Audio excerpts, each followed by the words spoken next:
to the Self-Made Book channel. I'm Bianca Miller-Cole. And I'm Byron Cole. And today we're going to be talking about our top 5. Is it 5? We've got 5 each? Yeah, we've got 5 books. Books and stroke audio books that we think are fantastic and really helped us on our personal business journeys. And I'm going to go first just because I know that I looked over at Byron's quickly and I can see that he has one of my books as an audio book and I don't want him to get in there first, so I'm going to go first. So my first book in my top 5 is Eat That Frog by Tracy. And the reason why I think this book is so important is because, as it says in the subtitle, get more of the important things done today. Like, I just think it's such a good book about making you do the most important things first. I think it's relevant because sometimes when you're a busy person, entrepreneur or otherwise, it's so easy to get bogged down with like really long to-do lists of things and trying to prioritize them and trying to make decisions on what goes first and so on. And sometimes you just have to do, and you can also get into the habit of doing the easiest things first to make yourself feel really good about your day. Like, oh yay, I've ticked off 5 things, I'm doing good today. And actually you should have done the hardest thing first. And I think it's a great illustration of that. And actually that corresponds with, and this is not me trying to push the book, but you know, whatever. This corresponds with, like, in here we talk about power moves. Yeah. And I think for me, the Brian Tracy Eat That Frog is kind of similar to our scenario about power moves. Doing things that are going to be instrumental to your business. Yeah. And that's kind of why I love that book. All right. Excellent. Well, I won't talk about that just right now then. I'll choose something else. So one of, you know, we always get asked for our favorite book. So one of mine is Tim Ferriss, The 4-Hour Workweek. So I have the audio and the physical hard copy. So most of my books are audio because I'm in the car and becomes my place of university, I guess. So I always listen to audiobooks. So you're more of a book person and I'm audio. So one of the first books I've actually purchased, I guess as an aspiring entrepreneur and someone who's interested in personal development, was actually Tim Ferriss' 4-Hour Workweek. And I guess the reason why I enjoyed the 4-Hour Workweek and why I still go back to it, a lot of people say, oh, it's not realistic. You can't do work 4 hours a week. Now, it depends on what your reality is. And I think the book's not trying to say you should work 4 hours a week. Well, it is to a degree. But it's also just saying to you that you can have streamlined processes in place to make your life easier. So I'll give you like a really random example of how it kind of had an impact on my life. You know, as an entrepreneur starting my business, I started you receive lots of posts. You know how many pieces of mail you get every single day, right? Yes. So you might get 10 pieces of mail a day, every single day. Some of those you file, some of those you have to action, some of them are invoices that you have to make a payment for. Yes. So let's just say for the payment side of it, I would take those parts, I would open the letters, I would make a payment, log online, get your dongle out, log on and do a payment every single day. Then when I listened to the book, it was like, the way I understood it doesn't talk about this specifically, but it's like, don't do those things unless it has a major impact on your business. So I stopped opening my mail, and anything that's urgent, someone will call you for. So I would just open my mail once a week or once every fortnight. Okay. And then I would action everything in a bunch. So I was cutting down the time process of doing these things every single day. And now I was just compressing it. So, you know, you would do shredding every single day, but now I wouldn't do it. And it just would save so much time, I would find, that it was just phenomenal. Because you end up wasting a lot of time, I guess, just reading through mail that actually doesn't require your action. Doesn't require anything. Moment. Yeah, sure. Doesn't require anything. And then in the audio in the book, it talks about even just emails. I was going to say that. I was just about to say, the thing that annoyed me the most when you read this book was you stopped having email on your phone. Yeah. And I'm probably really bad at this because I just respond to emails on my phone all the time. But you just stopped. You had no more email to your phone. So I used to be like, have you got my email? You're like, no. When I get to my laptop, I'll read your email and I'll respond. And it takes a lot of guts to do that, I think. So people that know me know that I don't have emails to my phone. And my clients know that. And if they need me, or if it's urgent, I get a call or a WhatsApp. If they email me, I would address it as and when I get to it, normally at some point during the day, no matter where I am in the world. So this book talks about not having your emails on all day, and it gives you a timeline of when you should sign up, respond, and so on and so forth. So it was a very bold move. I don't have emails to my phone. I think it's phenomenal. Most of the time, and even just to digress slightly, I don't have a voicemail. Yeah, I know that too. And so that was another thing. I don't agree with that, by the way, guys. And I always preach about voicemail, like from a personal branding sure. perspective. But do you know, actually, I kind of agree with you sometimes, because people leave the most unnecessary voicemails. Yeah, and sometimes that just waste time, doesn't it? I mean, with the voicemails that you get are often, when you see a missed call, that means you call the person back. Yeah. So by them leaving me a voicemail, it changes nothing. Call back. Yeah. So the voicemails that people often leave are normally negative. So by me listening to it, it's going to change or affect my mood or state of mind. So by me simply seeing your missed call, saying he's called me or she's called me, let me call them back. Hey, got your missed call. Yeah, this has just happened. Oh, okay, I'll call you back, or I'll do this, that. I understand the principle. I'm still on the fence on that one. Let me ask you a question. How many of your voicemails have you not even listened to? I listen to my voicemails. How quickly after you receive voicemail? How quickly? Sometimes later that day, sometimes the next day, if I'm honest. Okay. Yeah.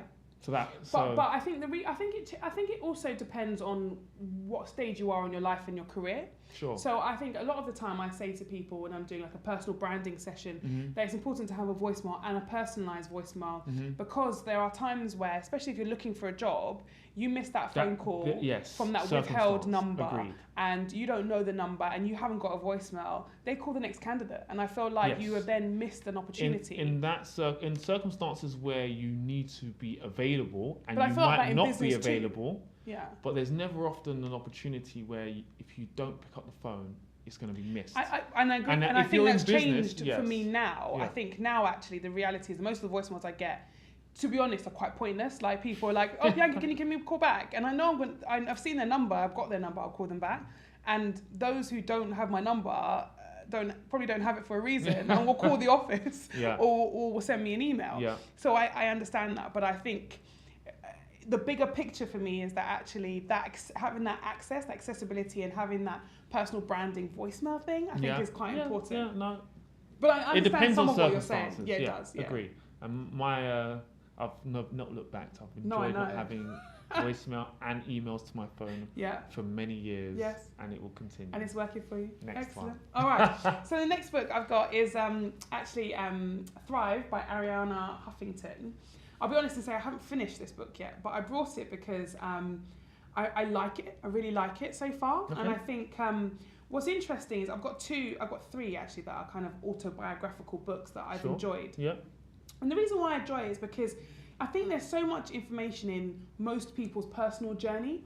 Like, there's so much you learn along the way that you can use to impart knowledge and wisdom on someone else. And that's what I feel has happened through a couple of these books that I've chosen, because they're talking about their own personal journey, but talking about what they have learned, and as a result, how they have changed the way they manage their life, their business, and so on. And I think Arianna and the other two that I've chosen, they have had so much success in their lives that for them to be able to put that into one book and allow you to understand the importance of, time management, productivity, how to be more efficient, economical, and so on. I think I like stories. And I think that's why I like it. Excellent. Well, I'll talk about the one that you spoke about then. All right, then go on. First, and that's Brian Tracy, Eat That Frog. So you touched on many of the points, and for me, this is just about priorities. So in business and in the world that we live in, it's all about priorities, and I think this just focuses you on the priority and doing the worst first, i.e. eat that frog, because often that's the thing that's going to have the most impact on your business. So sometimes doing the most difficult first is the thing that you need to do to push your business forward. Yes. It's going to have the greatest positive impact on your business. So by eating that frog, it's going to give you the most, the most benefit. Yeah. So Brian Tracy, Eat That Frog, that's on the list, top 5. I also like on the front of your one, it says 21 ways to stop procrastinating. I mean, that's big. Yeah. I think that's a huge one. Whether you're an entrepreneur or not, like I think, you know, throughout my life, I have procrastination issues. Yeah. And so to have that, I think it is really good. Yeah, just do it. All right, my next one is Lean In by Sheryl Sandberg. And I have read this one in full. And I read it because everyone kept talking about it. Right, to be honest. That's a good reason. It was like, oh, it's a bestseller. Oh my God, this book. And I'm probably quite a feminist, to be frank, and a big believer in women having a seat at the table and doing more to be more vocal and better represented. And I think that this book provides an excellent insight into the types of things women should be doing to make sure that their thoughts, desires, and dreams are not forgotten, and to make sure that in an open conversation that they are noticed and that what they have to say is embraced. Mm-hmm. And I think this book has done a lot for a lot of women in making them come forward, lean forward, get involved, take a seat on the table. You know, it's really made them do those things. Yeah. And I just think I think it's a phenomenal book, you know, to make. And you know what? It's interesting, actually. You always hear women talking about this book, but actually I think there should be more men reading it. Okay. Because I think that if... Next on the list. Donation. I think that if more men read the book, they would have a better perspective on how they could help women to be more involved. Because I think it's about both parties doing more, and I think women could do more, but men could do more to help them. Excellent. Okay, so the next book for me in my top 5 is The Secrets. And I'm not going to go too deep into this. Okay. Because I don't want to be controversial or anything like that. Why not? You like controversy. I know, but yeah, I'm just going to say the reason why I like The Secret is, first of all, it was recommended to me. Okay. And the short synopsis is about the Secret talks about positive vibrations and the way you think and whatever you think you should receive, so to speak. And after I listened to it, it just resonated with me so much that I was like, this is so true. I believe it. Now, some people might attribute that to a higher power, but whatever it is, it's there. Yeah. And I'm definitely a firm believer of what I believe or what I speak about will happen, and whatever I want will happen. Whatever I see or believe, those things will just happen. However it happens, it's not my problem. I just put it into the universe and it just happens. So I'm not going to go too deep into kind of the secret. The whys and wherefores. Yeah. I'm just going to say, be open-minded about it. Have a listen or read and see if you like it. But for me, it's one of my top 5 books. It's one of my go-to audios, and it's something that I put on every couple of months and have a listen to in the car whilst I'm on a journey, and I'm like, yeah, so true. Yeah. And then I can relate it to things that have happened to me, and then it just makes me kind of reaffirm or redo or put those things out there into the atmosphere and just let it just happen organically and naturally. Because sometimes there's no other explanation for why some of these things happen, because I have no idea how I'm going to achieve various elements. And I can say, I want to meet someone in a particular field, and how do I meet them in the most random places? So, and some people call it luck, wouldn't they? Some people call it luck, and whatever you want to call it. And that's what people say to me all the time, Byron, you're really lucky. But luck is something that happens once or twice. It doesn't happen consistently. True. So there is another reason for that. And I think The Secret is an interesting way of kind of explaining that. And some people, as I say, might attribute that to a higher power, and whatever it is, fine. But it's a really interesting listen or read, depending on what you want. And I agree, actually, because when we went to Brian Tracy, one of the things about The Secret is about putting your goals and dreams and aspirations, you know, verbalizing it and writing it and putting it into the atmosphere. And yeah, I think that's something I definitely did as a result of that Brian Tracy conference. And I've seen already some of the things that I had written that I wanted as goals have started to come true. Excellent. And I think there's a lot to be said for that. Yeah. Cool. Moving on. Okay, my final one is Single Minded by Claude Littner.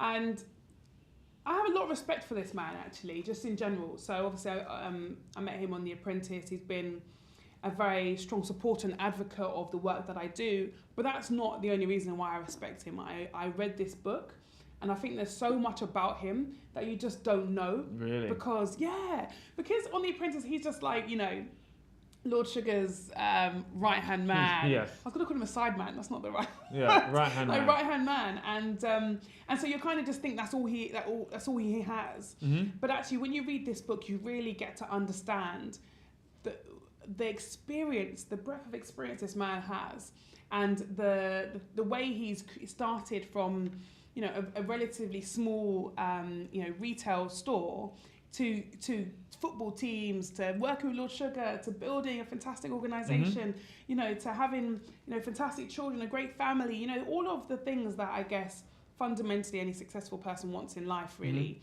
Mm-hmm. And I just found his story so interesting, and there was, again, lots of lessons in that. And I think there's a lot of lessons to be had in the journey of a successful person. Yep. And I think, obviously you can tell from my choices, but I love stories and I like getting behind the stories and really thinking about the fact that, it's all possible. So excellent. Lovely. So my final one is Simon Sinek, Start With Why. Good choice. Another book that was recommended to me. I think it's a phenomenal book. And I guess this book is, in short, is about your purpose in business and why you're in business, and understanding that your why is not money motivated. And by understanding that, you're able to grow and develop your business a lot further and faster. And they have some really interesting examples. I'm sure you might want to give a couple, actually, because I know you enjoyed this as well. But for me, this book really made me understand there is a big difference between going into something with the purpose of wanting to just make money, mm-hmm. and then doing something with a greater reason, and the money will come as a result. So that was something that I started to understand later on in my journey, which is kind of testament to the book. The money wasn't a priority or a focus. Obviously, it was to bridge the gap for our entrepreneurs and people who are trying to aspire to greater things, who didn't have the information and the masterminds and so on and so forth. So Start With Why for me has had a massive impact on the way I see things and the way I see business. Yes, we want to make money. However, what is the purpose of what I'm doing? Yeah. And then once the purpose is there, people will buy it and buy into it, and the net result is you will make money. Yeah. Fantastic. Because you understood why you did it, and you understood your what purpose, you were creating, your vision, your goals. Yeah. So that's why we forced a lot of our mentees to think about their why, haven't we? Because some people don't really know why. They're like, oh, I'm doing this, I'm doing that. Okay, well, why? Why are you doing it? Why are you doing it? Why are you special? Why would anyone buy it from you? Why would they buy it from you as opposed to buy it from someone else? And that why is just so key. Absolutely. So yeah, it is another one I loved, but I saw you already taken it, so our bookshelf is quite a good bookshelf. Yeah, it is. We could have, to be fair, we could have had 10 or 20 books today that we've listened to or read, and I've probably got another 25 or 30 that I've got just sitting there that I haven't read or listened to yet, that we're going to get to at some point. We'll also take any recommendations. Yes. So if you have a favourite book or a couple of favourite books that you would like to share with us, we would really like to know. So comment, like, subscribe, do all those bits and bobs. Send it to us on the social media channels, Self-Made Book UK, across all the channels, because we really want to hear from you. We want to know why. Start with why. Why is that the best book? Or why should we read that next? Because I think it is really about making sure everyone has that information and that knowledge, isn't it, really? Absolutely. So I guess just the final note really is just take action and start developing yourself. So your personal development is so important. And not everyone knows everything. So I would say just get something to help you along the way. Every entrepreneur, all the top sports athletes, they have someone to coach them or mentor them or to guide them. So definitely invest a few pounds. Now you can even get it for free, most of the content online. to push you forward and give you some knowledge and information. So let us know what you're reading. Let us know what's giving you that extra kick, and we'll look forward to hearing from you. Bye.